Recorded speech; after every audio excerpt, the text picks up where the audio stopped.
블랙핑크 리사, 자수성가 스토리로 태국에서 인기 탑인 만큼 통신사, 은행, 관광청까지 하지 않은 광고가 없을 정도인데요. 그런데 이런 리사도 태국에선 할 수 없는 것, 바로 술 광고입니다.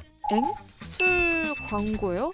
아니, 우리나라에서는 이효리, 제니, 카리나처럼 유명 연예인들이 술 광고 모델 많이 하잖아요. 술 광고 모델이 인기의 척도가 되기도 하고요. 근데 리사는 다른 나라에서 찍은 위스키 광고까지 태국 당국에서 불법인지 검토하겠다고 나섰다는데요. 아니, 태국은 왜 이렇게까지 술에 엄격한 걸까요?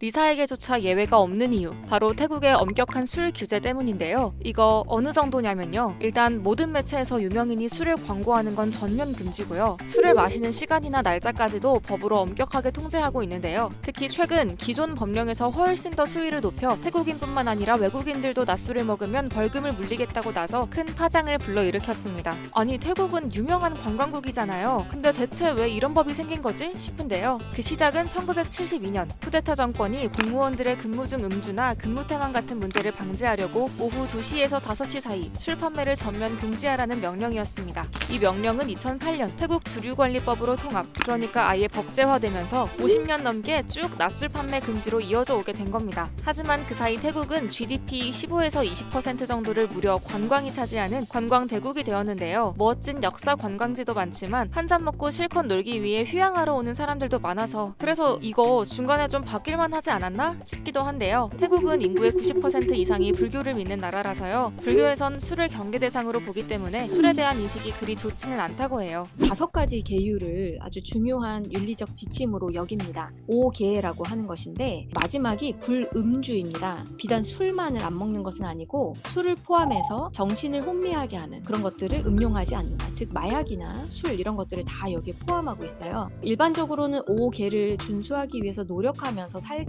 때문에 술이라는 것 자체에 대해서 긍정적인 인식보다는 부정적인 인식이 많은 것이 사실입니다. 또 음주로 인한 사건 사고도 사회 문제로 꾸준히 제기되어 왔습니다. 술을 먹는 사람이 인구 중 약 28%밖에 되지 않지만 1인당 알코올 소비는 무려 7.6리터로 우리나라와 일본 사이쯤 되거든요. 한 번도 음주를 하지 않는 사람의 비율이 워낙 높아요. 그렇기 때문에 개인으로 볼 때에는 상대적으로 우리나라보다 알코올 문제를 가지고 있는 사람이 훨씬 더 많은 것이죠. 태국의 건강진흥재단의 조사에 따르면 태국인 중에 약 10%가 알코올 중독 증세를 보이고 있다라고 할 정도로 알코올 문제를 가진 인구가 상당히 많습니다. 이런 문화적 배경 때문에 술 금지법이 유지되어 오기는 했으나 올해 초 결국 참아오던 관광단체와 주류 관련 업체들이 계속 낮술 판매 금지하면 태국 이미지도 추락하고 손해도 막대하다며 총리에게 항의 서한을 보냈는데요. 특히 올해는 태국 정부가 추진한 태국 관광 스포츠 대년이어서 이거 관광의 해에 낮술을 제한하는 게 맞나 싶었던 당시 총리도 2시부터 5시까지 낮술 판매 금지한 거 재검토 좀 해봅시다 하며 사회적으로 논의가 시작됐다고 합니다. 올해 초에 법률이 시대적 변화에 맞지 않다라고 하면서 소비자들이 본인들이 원하는 시간에 술을 사서 마실 수 있는 권리를 보장해야 된다라는 쪽으로 하원에서 법률 개정안을 상정을 했습니다. 하지만 발목을 잡은 문제가 있었으니 바로 음주운전 사고였는데요. จริงๆแล้วประเทศไทย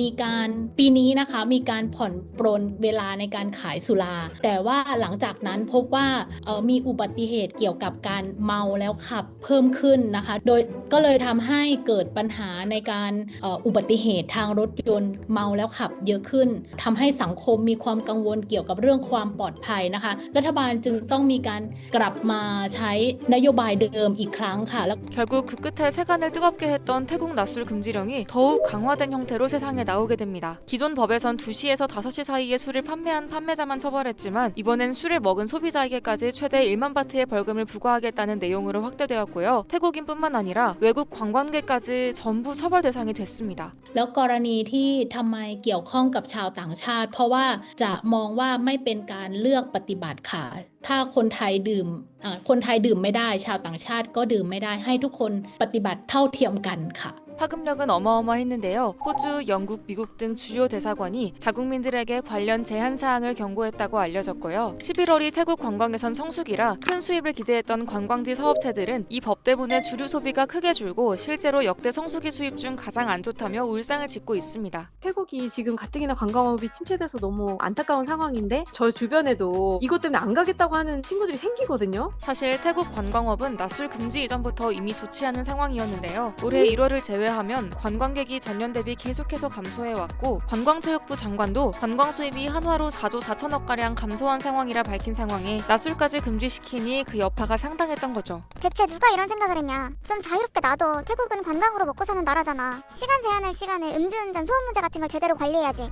정책 실패라는 평가 속에 국민들이 공분하자 화들짝 놀란 태국 정부가 낮술금지법을 아예 폐지하겠다고 나섰는데요. 앞으로 6개월간 2시에서 5시 사이 주류 판매 및 소비 금지 조치를 완전히 해제하고 6개월 후엔 이 조치를 계속 이어나갈지 아니면 낮술금지법을 아예 없앨지 종합적으로 검토해 판단하겠다고 밝힌 겁니다. 하지만 여전히 태국 내 보건계의 반응은 냉담한 상황인데요. 이번 낮술 완화 조치가 비정상적이고 우려스러운 신호라며 특히 세계보건기구에서는 업계 이해관계자가 공중보건 정책에 관여하지 않도록 경고하고 있는데도 태국 정부의 선택은 오히려 역행하고 있다며 목소리를 높였습니다. 보건계와 관광업계의 입장이 첨예하게 갈리는 가운데 일단은 6개월간 태국에서 낮술은 허용된다고 하니 태국을 여행할 계획이라면 딱히 걱정할 필요는 없겠는데요. 태국의 낮술금지법 앞으로 점차 사라지게 될까요? 아니면 더 강력해질까요? 여러분의 의견을 댓글로 남겨주세요.